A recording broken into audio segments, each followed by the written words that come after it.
नमस्कार दोस्तों, स्वागत है आप सभी का बिहार का number 1 YouTube channel education Bihar पर, जहां हर दिन मिलता है आपको ताज़ा करंट अफेयर्स, जीके क्विज और सभी प्रतियोगिता परीक्षा से संबंधित फ्री में नोट्स और पीडीएफ। तो दोस्तों, देर किस बात की, अभी तुरंत चैनल को सब्सक्राइब कर लें, बेल आइकन दबाएं और जुड़िए बिहार का नंबर 1 चैनल एजुकेशन बिहार के साथ। तो चलिए शुरू करते हैं आज का सफर। प्रश्न 1।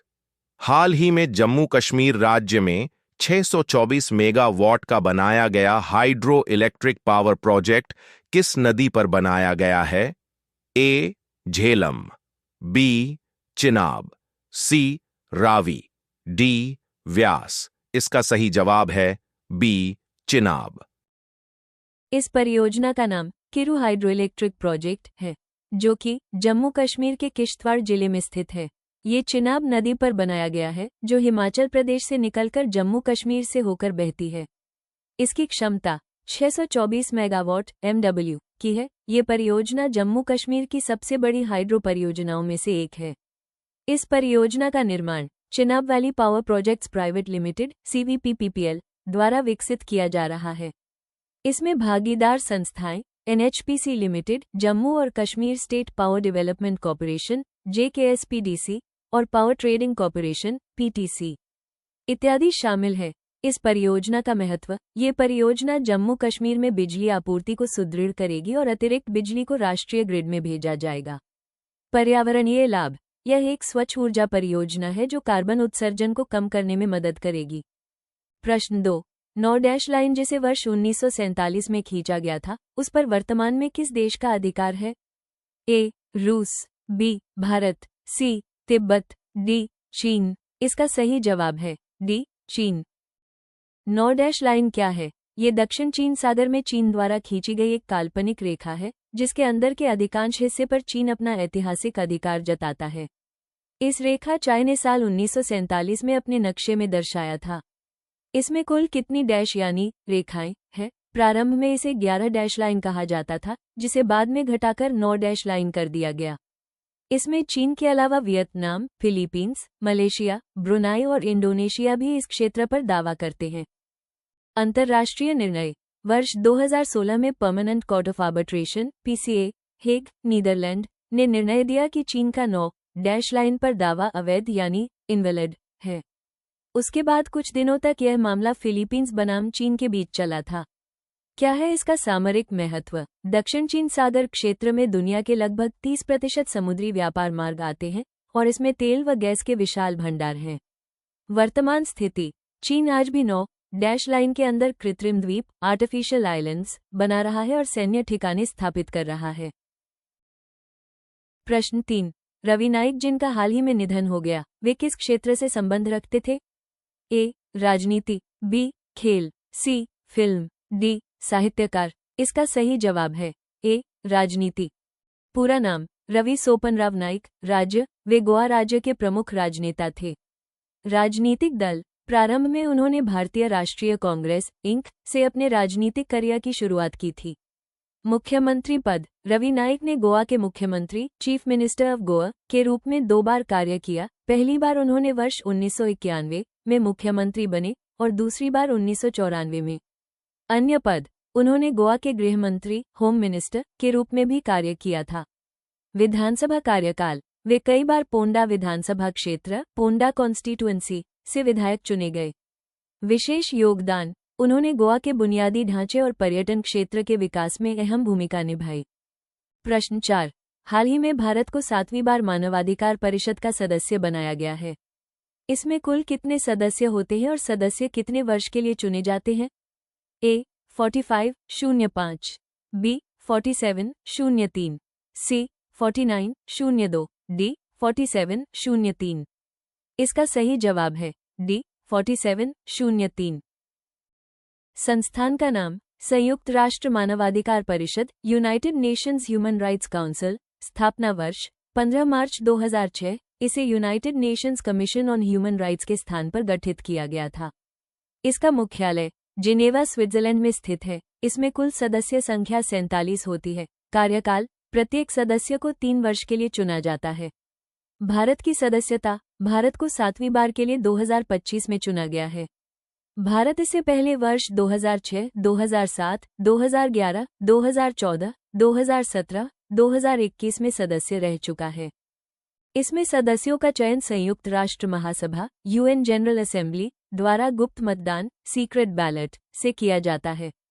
इसका मुख्य उद्देश्य है वैश्विक स्तर पर मानवाधिकारों की रक्षा और प्रोत्साहन करना, सदस्य देशों में मानवाधिकार उल्लंघनों की जांच करना और सुझाव देना। भारत का रुख भारत वसुदेव कुटुंबकम the world is one family की भावना के साथ वैश्विक मानवाधिकार संरक्षण में सक्रिय भूमिका निभाता है। प्रश्न 5, फिक्की के नए अध्यक्ष किसे नियुक्त किया गया है? ए. अभिषेक पटेल, बी. अनंत गोयनका, सी. रवीश प्रताप, डी. मोहन सरदार। इसका सही जवाब है बी. अनंत Goenka.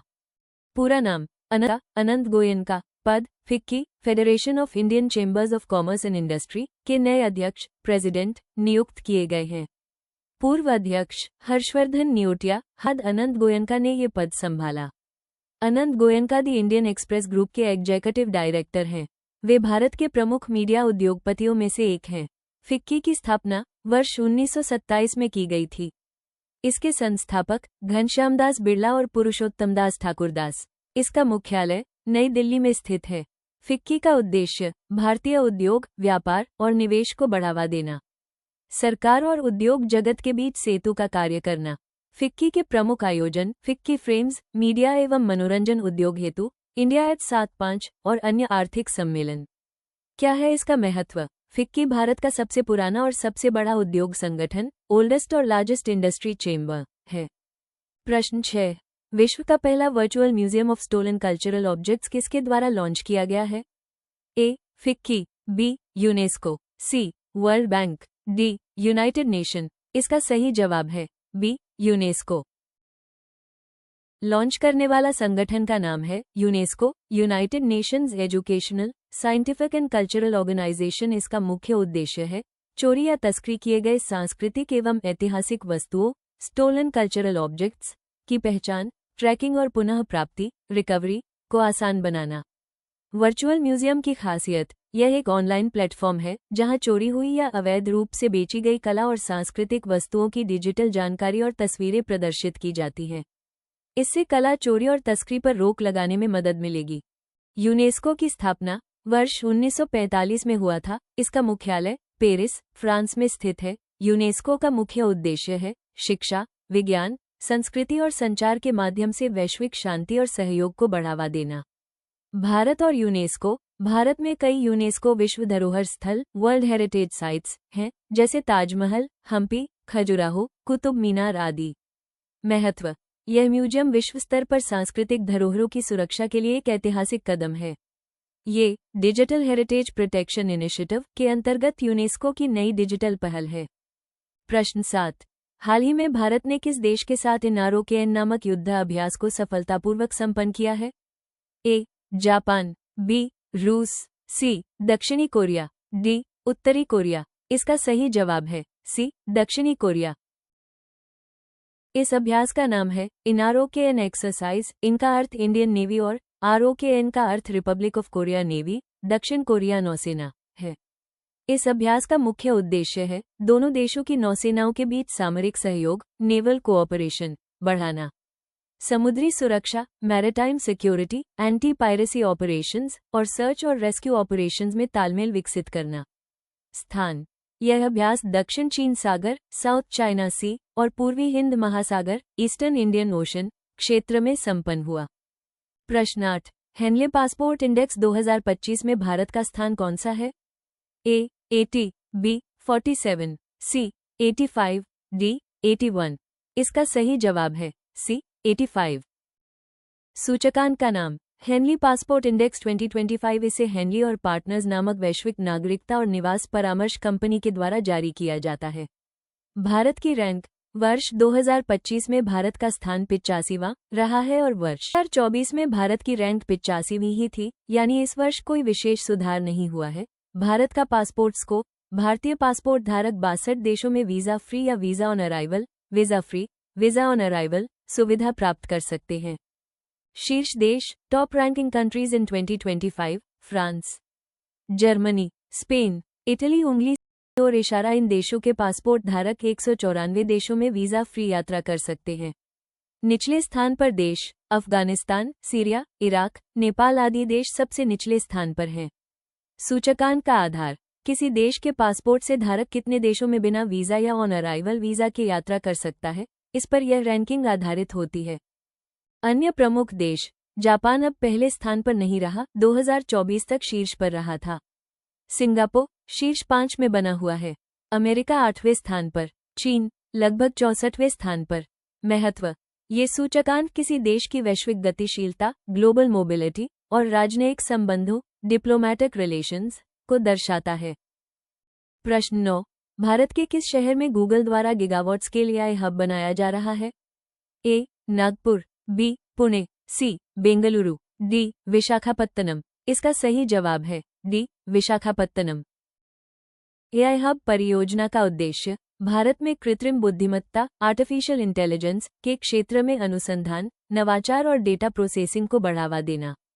Green energy based data infrastructure पर आधारित ये गीगावाट स्केल परियोजना एशिया में अपनी तरह की पहली परियोजना होगी।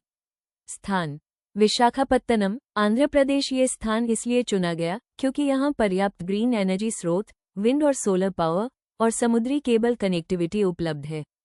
ऊर्जा क्षमता, गीगावाट स्केल एआई हब का अर्थ है ये केंद्र लगभग 1000 मेगावाट 1 गीगावाट तक की बिजली क्षमता वाले डेटा सर्वर को सपोर्ट करेगा। उद्देश्य, AI model training, cloud computing, machine learning और डेटा प्रोसेसिंग में भारत को आत्मनिर्भर बनाना। गूगल के वैश्विक एआई फॉर इंडिया इनिशिएटिव का हिस्सा। सरकारी सहयोग, ये प्रोजेक्ट भारत सरकार की डिजिटल इंडिया मिशन और ग्रीन डेटा सेंटर पॉलिसी के अनुरूप है। इसमें renewable energy based data centres को बढ़ावा दिया जा रहा है। गूगल की भारत में अन्य पहले Google for startups India, AI research centre Bengaluru और भारत लैंग्वेज मॉडल BLM जैसी पहलों पर भी कार्य चल रहा है। महत्व, ये केंद्र भारत को एशिया के एआई पावर हब के रूप में स्थापित करेगा। इससे रोजगार सृजन, डिजिटल अवसंरचना और टेक्नोलॉजी निर्यात में तेजी आएगी।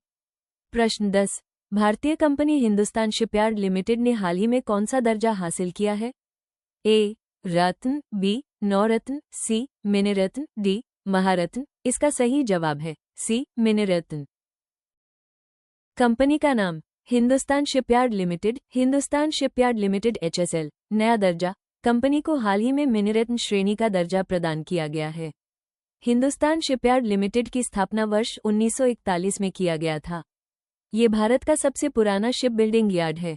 इसका मुख्यालय विशाखापत्तनम, आंध्र प्रदेश में स्थित है। नियंत्रण, ये रक्षा मंत्रालय, मिनिस्ट्री ऑफ डिफेंस के अंतर्गत संचालित होती है। इसका मुख्य कार्य नौसेना और तटरक्षक बल, इंडियन नेवी और कोस्ट गार्ड के लिए जहाज निर्माण, मरम्मत एवं रखरखाव।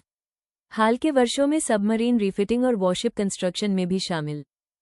मिनीरत्न दर्जे का लाभ, कंपनी को अब सरकार की पूर्व अनुमति के बिना कुछ वित्तीय निर्णय लेने की स्वायत्ता, ऑटोनॉमी मिलेगी। इससे तेजी से निर्णय और व्यावसायिक प्रतिस्पर्धा में वृद्धि होगी। भारत में नवरत्न व मिनीरत्न नीति, मिनीरत्न लाभ अर्जित करने वाली सरकारी कंपनियों को सीमित वित्तीय स्वायत्ता। नवरत्न, बड़ी एवं लाभकारी सार्वजनिक कंपनियां जिनके पास अधिक वित्तीय स्वायत्ता होती है। महारत्न, सर्वोच्च श्रेणी जिनमें ONGC, NTPC, BHEL, IOCL आदि शामिल हैं। महत्व, ये दर्जा हिंदुस्तान शिपयार्ड लिमिटेड के प्रदर्शन, लाभप्रदता और रणनीतिक महत्व की मान्यता है। इससे भारत की मेक इन इंडिया और आत्मनिर्भर डिफेंस नीति को बल मिलेगा। धन्यवाद। अगर आप सभी इस वीडियो का PDF प्राप्त करना चाहते हैं तो आप हमारे वेबसाइट www.dailyprime247.com पर PDF सेक्शन से प्राप्त कर सकते हैं।